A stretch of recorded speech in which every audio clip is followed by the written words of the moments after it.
All right, so we've been talking about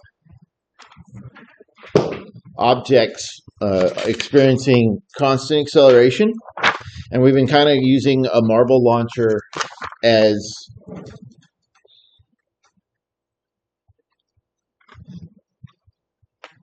our kind of go-to example. And yesterday we looked at a marble being launched straight up and down. Today I'd like to look at launching the marble at an angle. So we're going to call this, we'll go ahead and call it Unit 3, Lesson 2. We'll go ahead and say this is a new lesson. Lesson 2.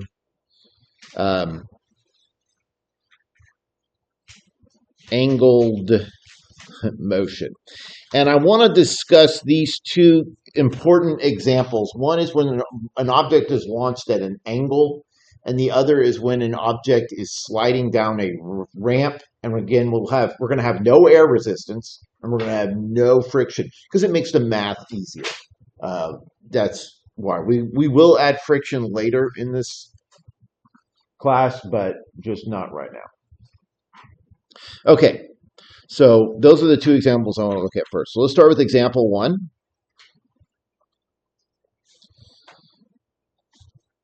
A marble is launched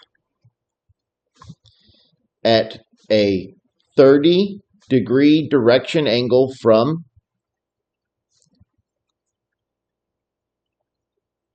let me say 30-degree direction angle from the ground. So we're going to be dealing with two-dimensional motion here. We're not looking at three-dimensional, so I'm not worried about the angle. We're just going to say we're looking at this like so imagine that it's just on a movie screen, okay? And we're going to be aiming our marble launcher, and this is going to be 30 degrees right here. And so some of the motion, some of the velocity is going to be in the upward direction, and some is going to be in the positive x direction. Okay, since if it was a bigger angle, if I wanted it to go backwards, I might say something like 120 degrees. Okay. All right.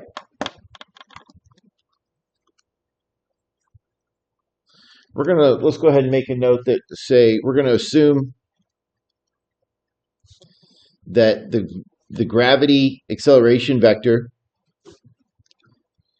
is equal to 0, -10. So we have gravity at 10 meters per second. So that's, remember, acceleration is in meters per second squared.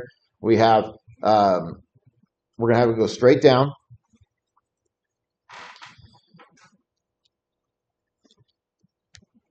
And the marble has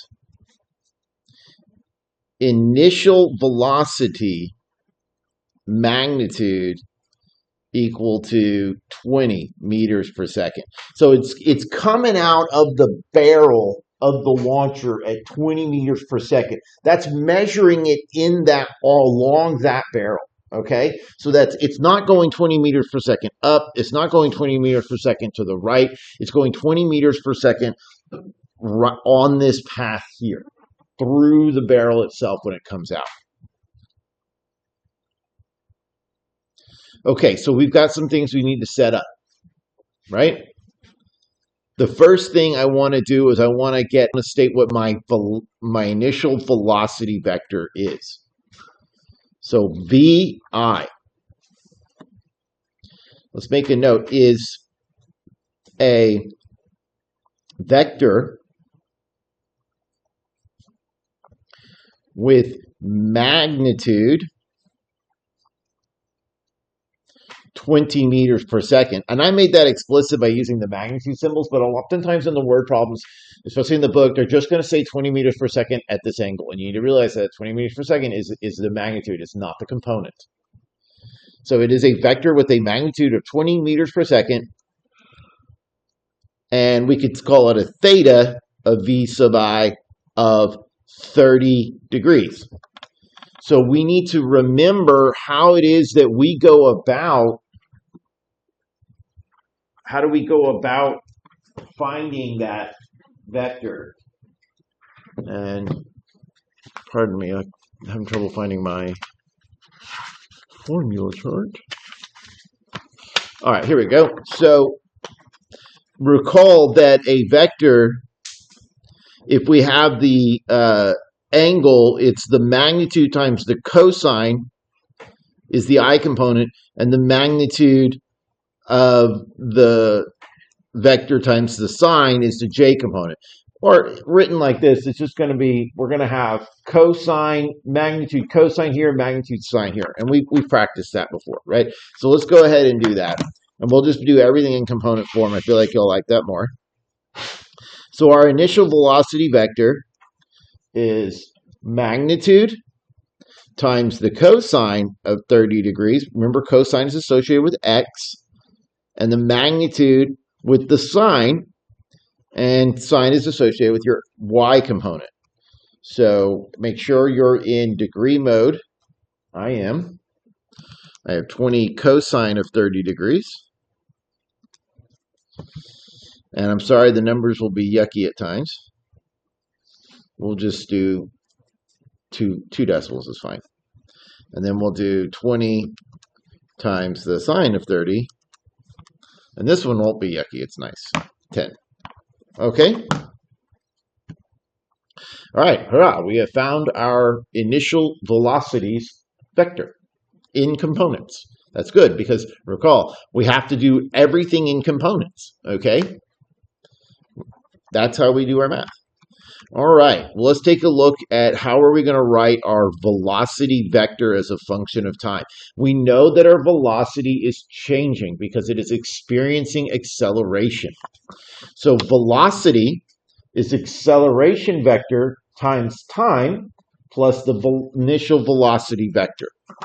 So let's write that down. Let me put the steps out. What are we doing here? Let's see. Part A is to find VI in components. And B, let's find V. And to emphasize that V is changing, I'm going to say V of t in components. Okay? From the formula chart, we have that V, and I'll add the as a function of t, is equal to the acceleration vector times time plus the initial velocity vector. So that means that V of t, recall that our acceleration is -10 straight down. We're just rounding that -9.8 to -10. So that's in the y component, but the x component is 0 because gravity doesn't move you left or right or anything, right? Okay, times t plus vi.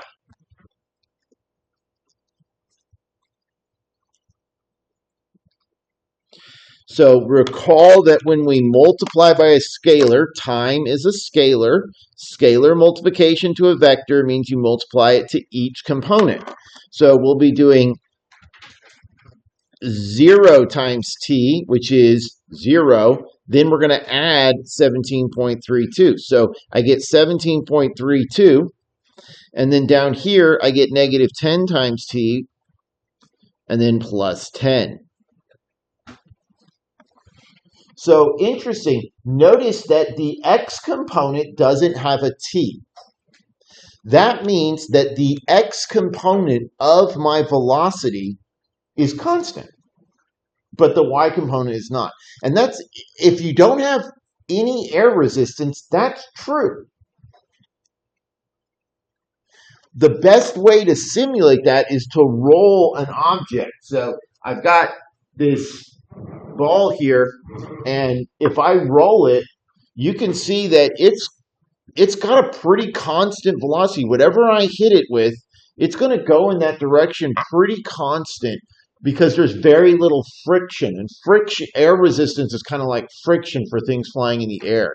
So yeah, without air resistance, this horizontal velocity is constant. For your birthday from the library.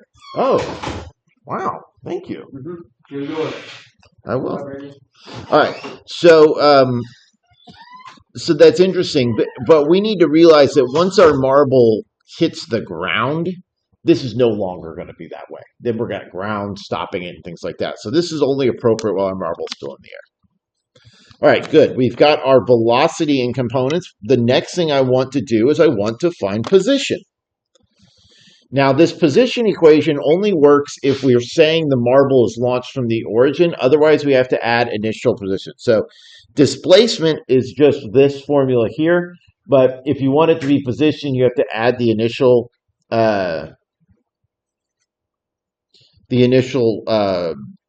position vector di. But we're just been assuming that that's 0 for the moment. I will eventually do one where we don't.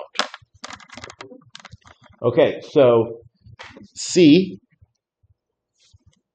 is we're going to find our position vector as a function of time in component form. And we could use the I hat, J hat, but I just find that y'all seem to like this. I like it, so we'll go with it. All right, so let's recall from our formula chart, our position vector, and I'll go ahead and add the of t to remind us that it's a function of t, is equal to 1/2 our acceleration vector times time squared plus vi, the initial velocity vector, times time. And then again, plus the initial position vector, but mine is 0. So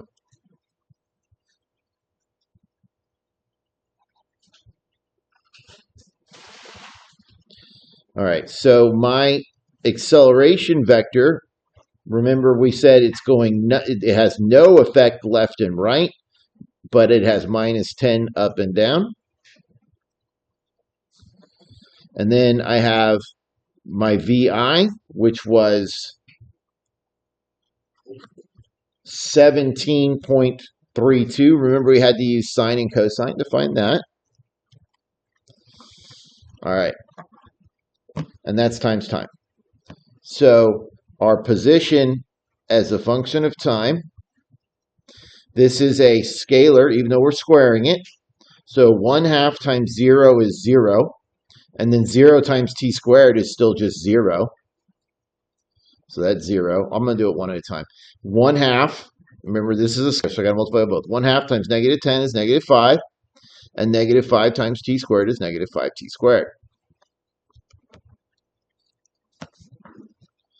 And let's multiply this one as well. We have t times 17.32 and t times 10. And I'm just going to add the two vectors together now. So I have 17.32t and -5t squared plus 10t. All right. There it is. That's our vector. We see that neither component is constant. They are both changing with time. That makes sense. We launched the ball at an angle. Like if I was tossing this off to the side here, we expect it to keep moving, right? Not stop somewhere. Okay, so we can ask those same usual questions. So, but with a little bit of a twist. Let's say D, how about this?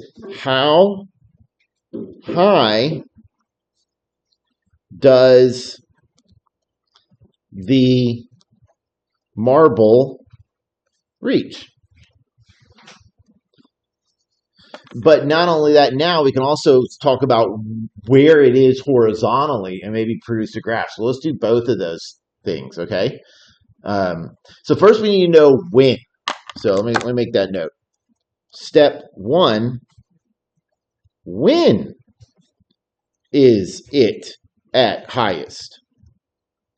If I knew that, if I told you that this marble reached its highest point at 4 seconds, then you'd be able to plug it in to D, right? But we don't know that yet. But we know something very important. We know that at its highest point, the y component of its velocity vector, the y component will be 0. Okay? Because its x component, unlike yesterday, will never be 0 because it's moving sideways constantly, and we're saying no air resistance.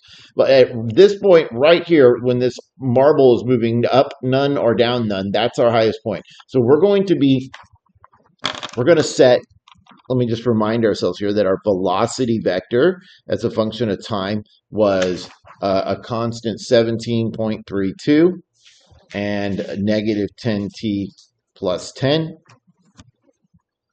And so we are going to set the velocity's y component to 0.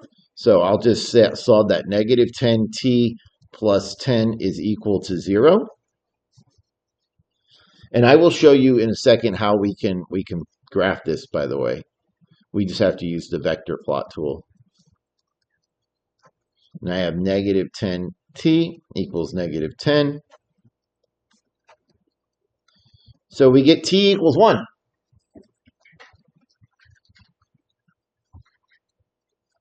Our marble reached its highest point at t equals 1.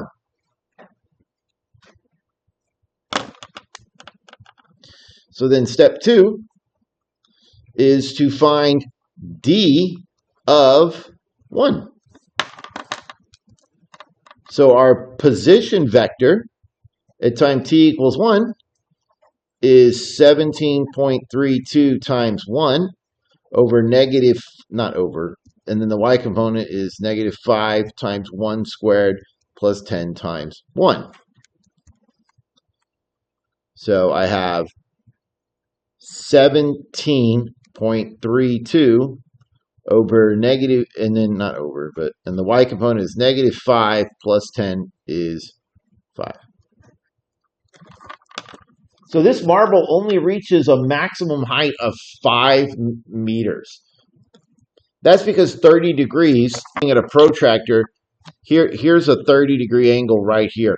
Almost all of that velocity is being used in the, or at least a very large amount of its velocity is being used in the x direction, not much in the y direction.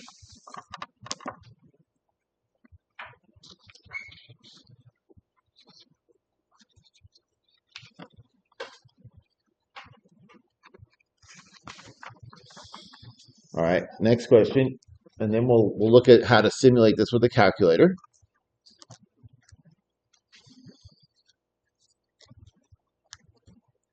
Oh, I was using blue for the question. E, bless you.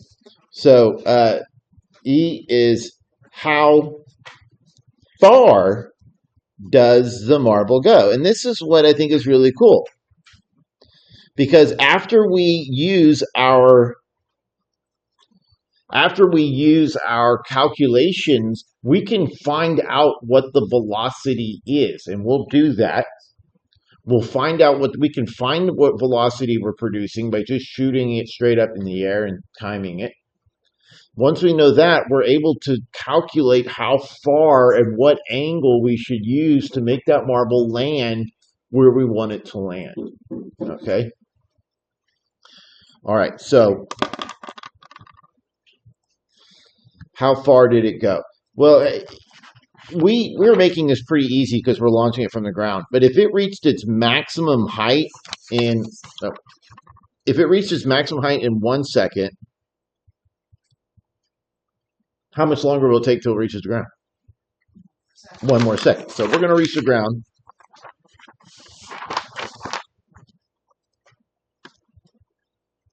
So the marble will hit the ground in t or at t equals 2 seconds. And at that moment, our entire model isn't effective anymore because now we'd have to deal with the collision of the ground and all that stuff, and that's much later. But at least we know where it landed, okay? So we just go with our position vector. Recall that our position vector, we calculated it to be 17.32t, and then negative 5t squared plus 10t. So we're going to calculate our position at time 2. The y variable had better be 0, or else we've done something wrong, right? Because we're saying that's when it's on the ground, but that's a nice way for us to check our work. So 17.32 times 2 is 34.64, and that would be 4, negative 20 plus 20. Yeah, that's 0. So we know this, it travels 34.64 meters in the x-axis direction, or can I just call it I hat direction? To remind you that I hat is a fancy way of saying the x-coordinate. Okay. So that is how we handle it when the marble is launched at an angle. Okay, the next thing I want to talk about is having items on a ramp. And again, my goal is that we actually do this, so this should be helpful because I've got the ramps and I got the cars. So, okay. Not gonna lie, this is kind of tough. I don't know why. It's just weird. Like, it doesn't fit the pattern. And if you don't like it, you can just memorize the result. But I'd really like us to be able to generate it. So I want you to imagine that I have an object, like the car, because it's good. The little toy cars have wheels, so they don't have a lot of friction. I want you to imagine I have an object on a ramp, and this is a frictionless ramp. And I know we haven't talked much about what friction is, but I think you kind of know. I mean, it's what causes something when you push it to stop moving. Things that are, have rubber soles, like on basketball shoes or tires, they produce a lot of friction. That's their entire goal. And they use that friction to stop things from happening.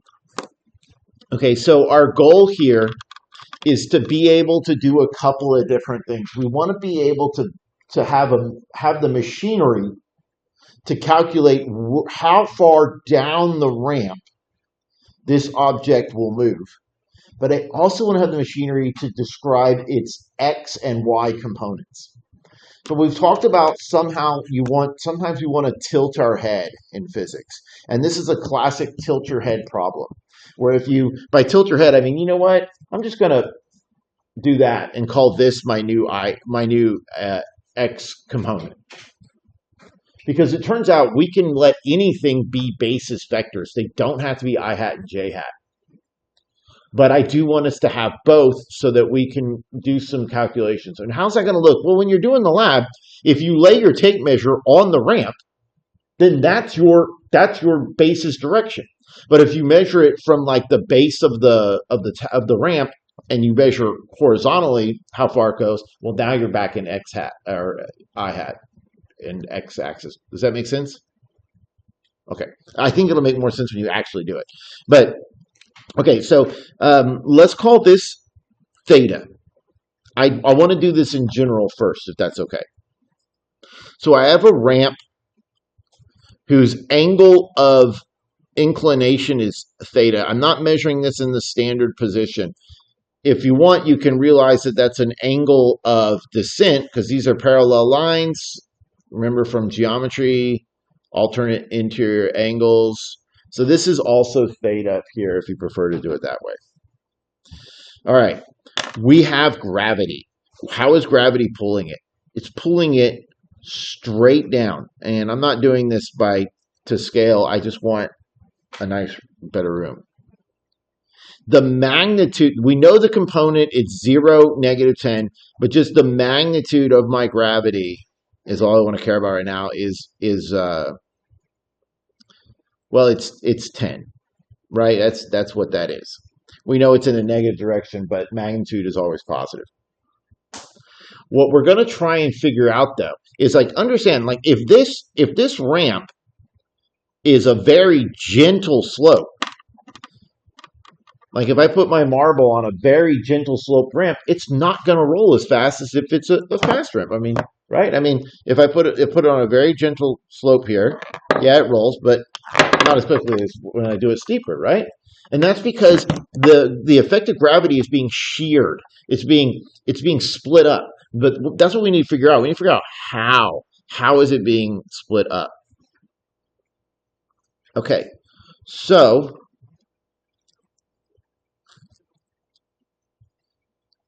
our goal is to find the magnitude along this direction.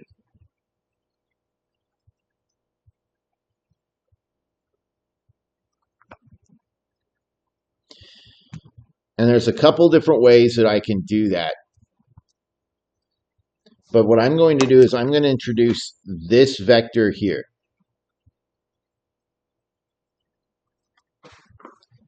What is that vector? Well, more on that later, but that vector is actually the negative of what's called the normal vector. I wish I could tell you it's called normal because it's just normal. Now, it's normal is another word for perpendicular. So there's a reason why this block is not falling through the ramp. There is a force, and we'll be talking about forces in the next unit, but there is a force that is holding it out, and it will always be perpendicular to the surface that it's contacting. And I think that's a rather abstract thing to think about, but like if I made this ramp out of Jello, and I put like a real heavy marble on my Jello ramp, this force, the force of Jello, like that jiggly stuff, right? You know what I'm talking about? That force is not strong enough to hold that ball. It would just fall through it. Or if I made the ramp out of water or something like that, there is some surface tension. I mean, there's like bugs that can run on water that it produces the normal forces enough, but it's not here. Okay, now we also have the force that we are looking for. We are very interested in this force here, okay? Right? We're looking at not force, but acceleration. So it's parallel to right here. And this is the way people normally do it. It's parallel. We can put vectors anywhere we want to calculate them. So what I've created now is a right triangle that I can use. I just got to figure out which one of these angles is theta. Okay? So we're going to do some geometry. This angle here, using this right triangle here, that angle there is 90 minus theta. Okay? 90 degrees minus theta. Why? Because this is a right angle. This angle and this angle and this angle add the 180. So these two have to add the 90, right? But look at this. This is a right angle. So if these two angles add the 90 and these two angles add the 90, then these two angles must be equal.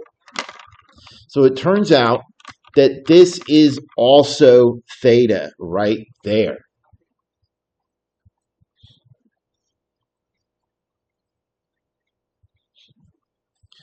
Okay, so recall that this was our, I'm going to zoom in on that. I'm going to zoom in on this triangle, okay? So zooming in.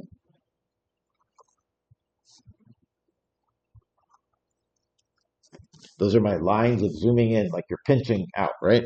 Okay. This is what we're trying to figure out. This is what we want to know. This is our gravity, which was 10, right? Or you could just call it G. It turns out we're going to want to know this vector at times because this vector is very important in calculating friction, but we're not doing that right now. And this is my theta. I'm going to use G because I want to keep this in general, okay, in case we used a more detailed version of it. So we need to think about SOHCAHTOA.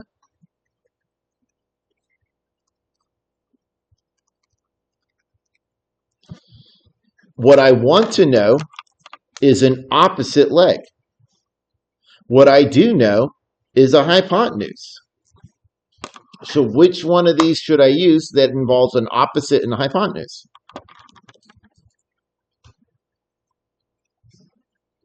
Yeah, I'm going to use SO. Or sine of theta is opposite, and I'm just going to call this x, since we're looking for it, x over g. And to solve for x, I'll simply multiply it by g. And what we get is, we just did a bunch of work to find that the acceleration due to gravity damp, or more precisely, the magnitude of the acceleration due to gravity along a ramp is G sine the angle the ramp makes with the base. And you could Google that, and the little AI, Gemini, the first thing you're going to see is G sine theta, I guarantee it. It is a very well-known thing, but I don't care about the formula. I care about where it comes from, okay? So, and how we can get it. So that process is really important to me. But let's make the note. Okay, for a ramp which makes an angle theta with the ground, and I'm using theta just as we standard do for triangles. It's not the direction angle theta that we talked about so much. For a ramp which makes an angle theta with the ground,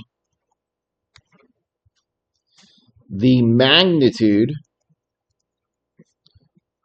of the acceleration due to gravity along the ramp is G sine theta, where G is equal to the magnitude of gravity.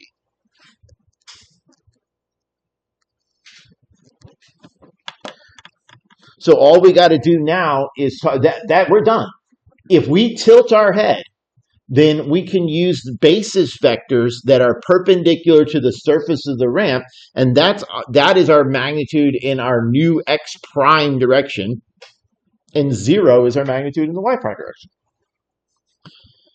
But I would like to make that in our standard components. All right. So here we go. I'm going to redraw my picture, and we're going to think about it for just a second.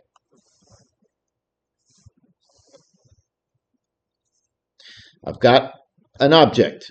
We'll call it a car, experiencing frictionless ramp, right? Like maybe it's a block of ice on an icy ramp, okay? Gravity is pulling straight down. How does this block of ice move?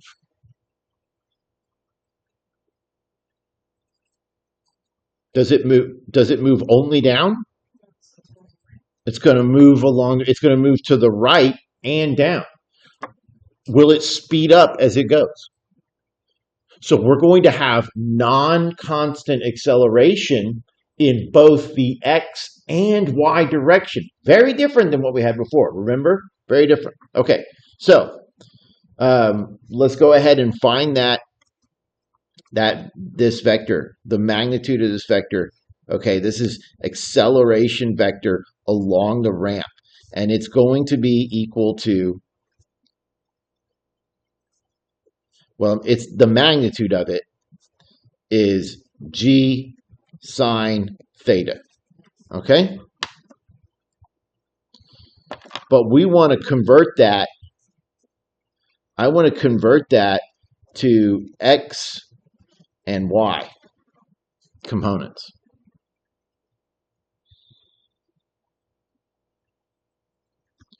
So then what we have is our acceleration vector.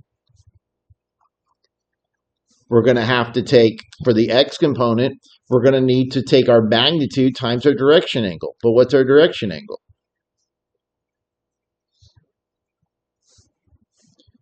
Well, this ramp, this is measuring down, right?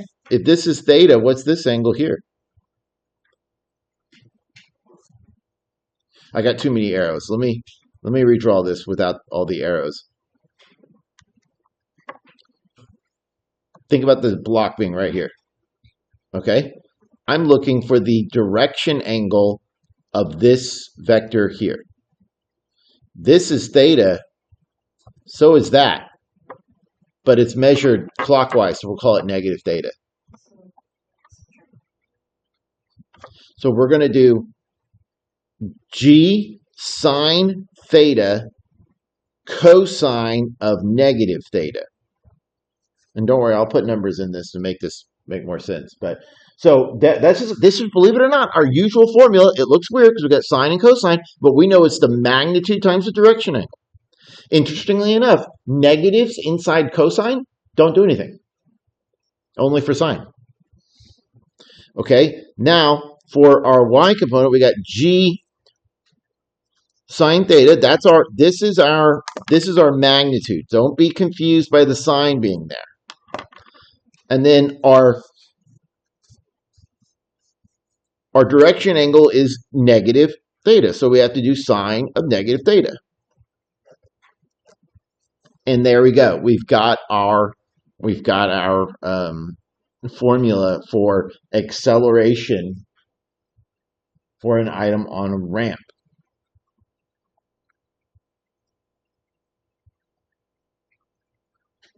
Do you think we can run one right quick just to calculate the velocity and position vectors? And then we don't need to go through and calculate where it'll be at different times. I'll leave that as an exercise for you to just do. It'll be all the usual questions. We could describe how tall the ramp is and ask when will it hit the ground. Right? We'd have to solve for when the y component of position was 0. So we can explore all that we want. Okay, so here we go. Let's make a ramp.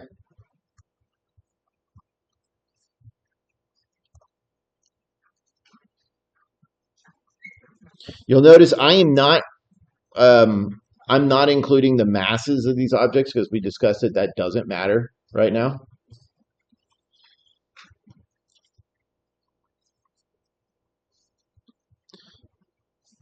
What do you call those little, like, cars that they have little wheels and you put them on ramps? I'm just going to call it a roller car. A roller car is placed on a 30-degree incline ramp.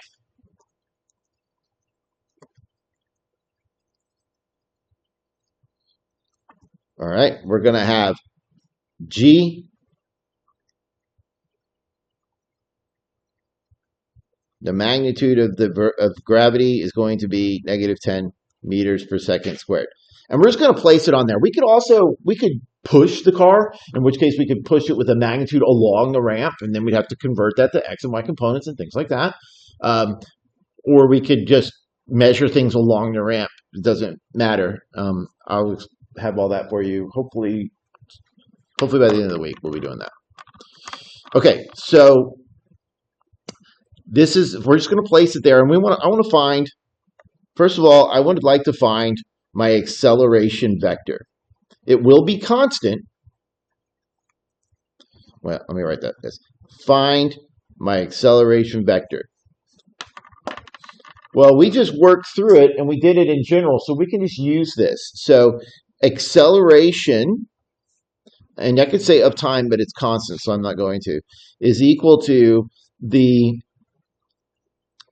uh, G, which was the magnitude G. Oh, magnitude can't be negative. Sorry. Make that a plus 10. 10 sine 30 times the cosine of negative 30. Because remember, if the ramp is like this, right? If the ramp is like that, we need 30 would be going down. And the 10 sine 30 times the sine of negative 30. And hopefully this works out to be some reasonable numbers. We are expecting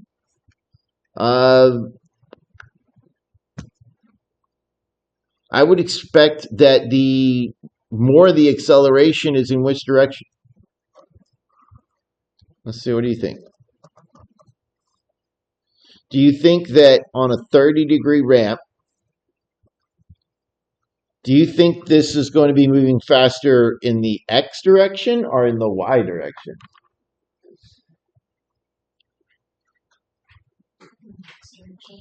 That's right.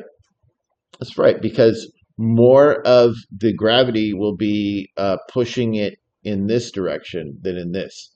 It's not going to be much. It's going to be a slower magnitude acceleration. Our magnitude acceleration is actually only 5, because that's what this evaluates to. So let's go ahead and make that note. So we really have gravity. 10 times the sine of 30 is actually only 5. So I think that's worthwhile to note. That's why I picked it.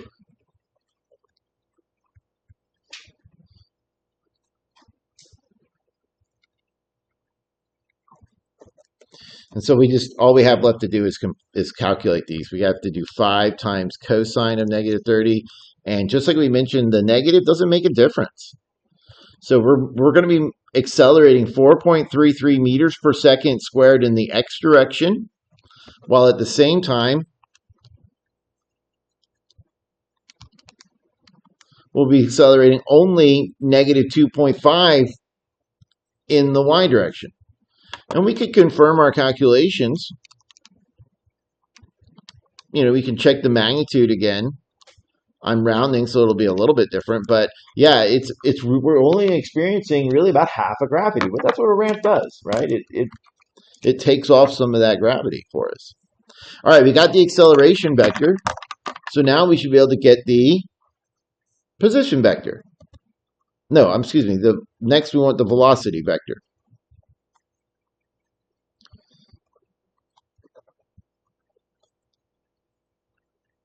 So VI is a zero vector, so there's no reason for us to include it. From the formula chart, velocity, and I'll put the t, as a function of time, is equal to acceleration times time plus VI. But I'm just not going to include VI. So my velocity as a function of time is equal to my acceleration vector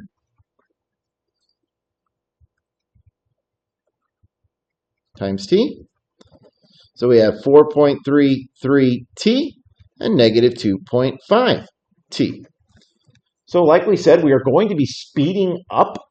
Our velocity is going to be increasing in magnitude. Remember, when I say speed, I mean the magnitude of our velocity. It will be increasing because it's going to be getting more negative, and the x direction will get more positive. And the last thing we'll do, and then I'll leave it to you to play around with plugging in some numbers, but we'll be doing exactly that with our lab. So C, we are going to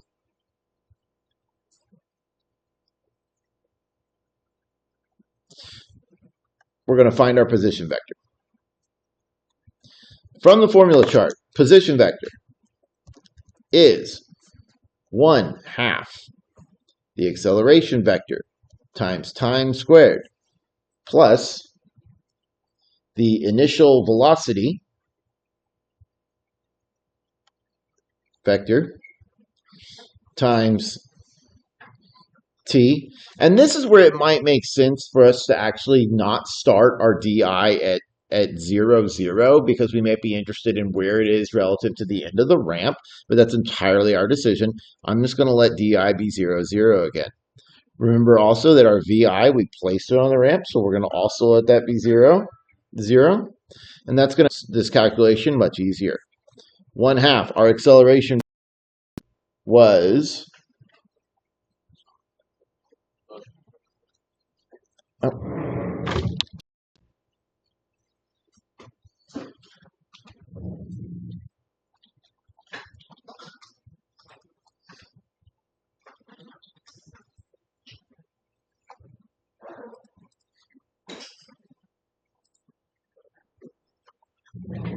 Our acceleration vector was 4.33 and negative 2.5.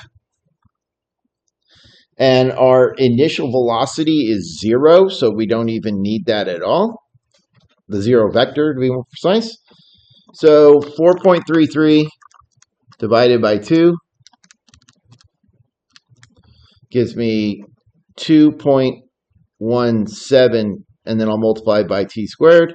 And then negative 2.5 divided by 2 is a negative 1.25 t squared. And so now we could answer all sorts of interesting questions about that. Okay, we're going to stop it there.